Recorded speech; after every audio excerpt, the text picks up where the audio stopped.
একটি রাজার মনে তিনটি প্রশ্ন ছিল। প্রথম প্রশ্ন, ভগবান একজন নাকি অনেক? দ্বিতীয় প্রশ্ন, ভগবান যদি থাকেন তাহলে কোথায় থাকেন আর ভগবানকে কিভাবে পাওয়া যাবে? তৃতীয় প্রশ্ন, ভগবান কি করেন? ওই রাজা ওনার রাজ্যে যত জ্ঞানী লোক ছিল সবাইকে এই তিনটে প্রশ্ন জিজ্ঞেস করে। ভগবান একজন নাকি অনেক? কোথায় থাকেন? উনি কি করেন? প্রত্যেকটি লোক তারা তাদের বুদ্ধি অনুযায়ী উত্তর দিত, কিন্তু রাজা কারোর উত্তরেই সন্তুষ্ট ছিল না। আর একদিন রাজা ওনার ঘোড়ায় করে রাজ্যে ঘুরে বেড়াচ্ছিলেন। তখন তিনি দেখতে পান সামনের দিক থেকে একজন সাধু যাচ্ছে, যিনি নিজের মতো করে চলছিলেন, যাকে দেখেই মনে হচ্ছিল আর পাঁচটা সাধারণ সাধুর মতো ইনি নয়, এনাকে অনেক জ্ঞানী মনে হচ্ছিল। এরপরে রাজা ওই সাধুর কাছে চলে আসে, আর রাজা ওই সাধুকে ওই তিনটে প্রশ্ন জিজ্ঞেস করে, ভগবান একজন নাকি অনেক? ভগবান কোথায় থাকে এবং কিভাবে পাওয়া যাবে? ভগবান কি করেন? এরপরে সাধু কোনো রকমের ভয় না পেয়ে রাজাকে বলে, এটা কোনো জিজ্ঞেস করার মতো ব্যবহার? তুমি তোমার ঘোড়ার ওপরে বসে আমাকে জিজ্ঞেস করছো?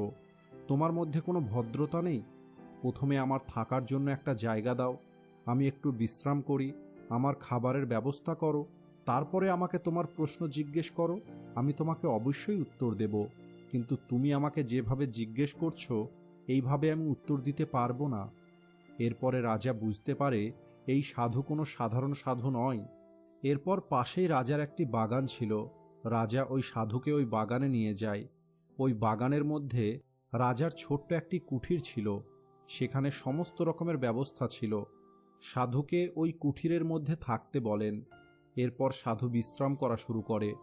2 দিন পর রাজা ওই সাধুর কাছে ফিরে আসে আর সাধুকে বলে, বাবা, আমার ওই 3টে প্রশ্নের উত্তর দিন। এরপরে সাধু বলে, তুমি কি একাই শুনতে চাও নাকি সবার সামনে শুনতে চাও? এরপরে রাজা বলে, যদি সবার সামনে উত্তর দিতেন তাহলে তো আরো ভালো হতো, সবাই বুঝতে পারত। এরপরে সাধু বলে, ঠিক আছে, তাহলে তুমি সবাইকে একত্রিত করে নাও। এরপরে রাজা বলে, কিন্তু বাবা, 2-1 দিনের মধ্যে তো আমার সমস্ত লোকজনকে আমি জোগাড় করতে পারবো না, কারণ সবাই অনেক দূরে দূরে থাকে, আর সবাইকে একত্রিত করার জন্য আমার বেশ কিছুটা সময় লাগবে। এরপর সাধু বলে, ঠিক আছে, আমার কোনো তাড়া নেই, তুমি সবাইকে একত্রিত করো, আর যখন সবাই একত্রিত হয়ে যাবে তারপরে তুমি আমাকে ডাকবে, আমি তোমার প্রশ্নের উত্তর দেব। কিন্তু হ্যাঁ, আমার কাছে রোজ রোজ এসে আমাকে বিরক্ত করবে না। যেদিন সমস্ত লোক একত্রিত হয়ে যাবে সেই দিনই আসবে। এরপর রাজা ওই কুঠির থেকে চলে যায়। এরপরে রাজা ও রাজার মন্ত্রী মিলে 1 মাস পরের একটি তারিখ ঠিক করে যে এই দিনে সমস্ত লোক একত্রিত হবে আর সাধু সবার সামনে ওই 3টে প্রশ্নের উত্তর দেবে। এরপরে রাজা ওই সাধুর কাছে আসা বন্ধ করে দেয়। এদিকে সাধু খুশিতেই ছিল।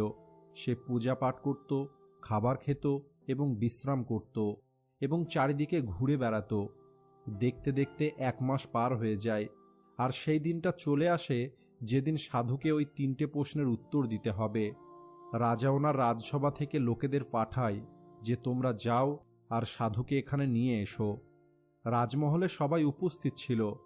এরপরে সাধুকে মহলে নিয়ে আসা হয়। সাধুকে রাজা বসার জন্য একটি সিংহাসন দেয়, কিন্তু সাধু রাজাকে বলে, আমি সিংহাসনে বসতে চাই না, আমি মাটিতে বসেই আপনার সমস্ত প্রশ্নের উত্তর দিতে চাই। এরপরে ওই সাধুর কাছে রাজা হাত জোর করে বলে যে, বাবা, আমার 3টে প্রশ্ন ছিল, যে প্রশ্নের উত্তর আপনি দেবেন। এরপরে সাধু বলে, ঠিক আছে, তোমার প্রশ্ন কি আর একবার বলো। এরপরে রাজা বলে, আমার প্রথম প্রশ্ন, ঈশ্বর একজন নাকি অনেক? আমার দ্বিতীয় প্রশ্ন, ঈশ্বর কোথায় থাকেন আর ওনাকে কিভাবে পাওয়া যাবে? আমার তৃতীয় প্রশ্ন, ঈশ্বর কি করেন? এরপরে সাধু প্রথম প্রশ্নের উত্তরে বলে যে, রাজামশাই, আমি তো সাধু, আমি বেশি পড়াশোনা করিনি, আর আপনি তো অনেক পড়াশোনা জানেন, আপনি গুনতে জানেন 1, 2, 3, কিন্তু আমি তো জানি না। এরপরে সাধু বলে, রাজামশাই, আপনি এক কাজ করুন, আপনি কিছু সোনার মুদ্রা নিয়ে আসুন, আপনি গুনবেন আর আমি বলবো। রাজা বলল, ঠিক আছে। এরপরে একটি থালাতে করে বেশ কিছু সোনার মোহর নিয়ে আসা হয়। এরপর রাজা গোনা শুরু করে। প্রথমে একটা মোহর হাতে নেয় আর রাজা বলে 1। এরপরে সাধু বলে একদম ঠিক, এবার ওই মোহরটি পাশে রেখে দাও। এরপরে দ্বিতীয় মোহরটা হাতে নেয় আর বলে 2। এরপরে সাধু বলে তুমি মিথ্যা বলছো, দেখো তো তোমার হাতে কটা মোহর আছে, একটা কি দুটো? রাজা বলে হাতে তো একটাই আছে। এরপরে সাধু বলে তাহলে কেন দুটো বলছো? তখন রাজা বলে আমরা তো এভাবেই গুনি। এরপরে সাধু বলে ওটা তো লেখা আছে, কিন্তু দেখে তোমার কি মনে হচ্ছে? রাজা বলে হ্যাঁ, হাতে তো একটাই আছে। এরপরে সাধু বলে তাহলে দুটো কেন বলছো? এরপরে রাজা তৃতীয় মোহরটা হাতে নেয় আর বলে 3। তখন সাধু আবার বলে আবার মিথ্যে বলছো, তোমার হাতে দেখো, তোমার হাতে কটা মোহর আছে? 3টে নয়, হাতে একটাই আছে। এভাবেই একটা মোহর সেই একটাই, কিন্তু যখন গোনা হয় তখন আমরা নিজের মতো করে প্রত্যেকটা মোহরের নাম দিয়ে দিই। এরপরে রাজা বলে ঠিকই বলেছেন, হাতে তো সবসময় একটাই আছে। আমি 3 বলি, 4 বলি বা 5 বলি, যাই বলি না কেন, হাতে তো সেই একটাই আছে। এরপরে সাধু বলে একইভাবে ভগবান একজনই। যে প্রথমবার দর্শন পেয়েছে সে এক ভেবেছে, যে দ্বিতীয়বার দর্শন পেয়েছে সে 2 জন ভেবে নিয়েছে, যে তৃতীয়বার দর্শন পেয়েছে সে 3 জন ভেবে নিয়েছে, কিন্তু ভগবান কেবলমাত্র একজনই। এরপরে রাজা হাত জোর করে সাধুকে বলে বাবা, এমন সমাধান আমি এর আগে কখনোই পাইনি। আমি মেনে নিচ্ছি যে ঈশ্বর কেবলমাত্র একজনই। এরপরে রাজা বলে এবার আমার দ্বিতীয় প্রশ্নের উত্তর দিন, ঈশ্বর কোথায় থাকে এবং কিভাবে পাওয়া যাবে? এরপরে সাধু বলে তোমার এই প্রশ্ন শুনে আমার তো অনেক খিদে পেয়ে গেছে। এরপর রাজা বলে কি খেতে চান? এরপরে সাধু বলে আমার জন্য 1 গ্লাস দুধ নিয়ে এসো। এরপরে সাধুর জন্য 1 গ্লাস দুধ আনা হয়।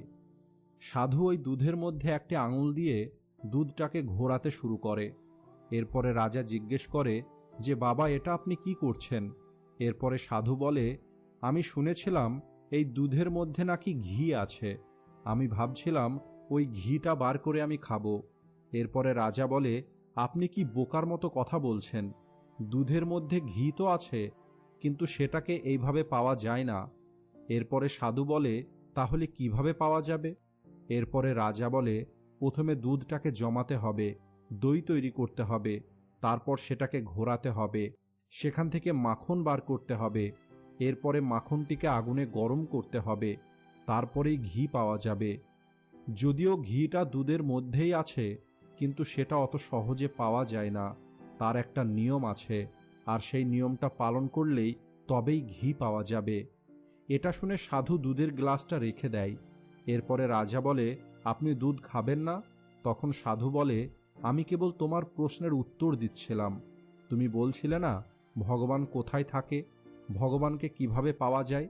যেমন দুধের মধ্যে ঘি থাকে কিন্তু দেখা যায় না, একইভাবে ভগবান সব জায়গায় আছে, কিন্তু ভগবানকে পাওয়ার জন্য কিছু নিয়ম আছে।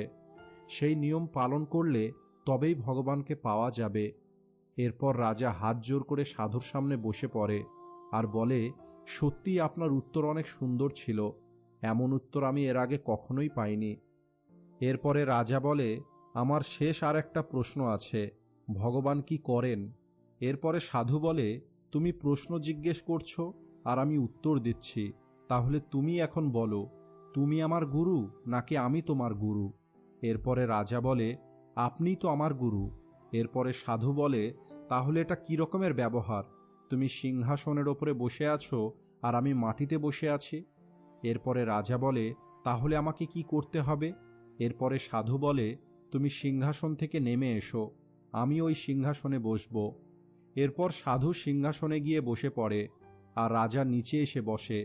এরপর রাজা তৃতীয় প্রশ্নের উত্তর শোনার জন্য অপেক্ষা করছিল, কিন্তু সাধু আর কোনো কিছুই বলছিল না। এরপরে রাজা বলে আপনি কোনো উত্তর দিলেন না তো? এরপরে সাধু বলে ভগবান এটাই করে, ফকিরকে রাজা করে দেয় আর রাজাকে ফকির করে দেয়, আর এটাই ভগবান সবসময় করে থাকেন, আর এটাই ভগবানের কাজ, প্রতিনিয়ত সবাইকে তাদের কর্ম অনুযায়ী পরিণাম দিতে থাকে। এরপরে রাজা সাধুর কাছে হাত জোর করে বলে আজ আমি আমার 3টে প্রশ্নের উত্তরই পেয়ে গেছি। এরপরে সাধু ওই রাজাকে আশীর্বাদ দেয় এবং ওই রাজ্য থেকে চলে যায়।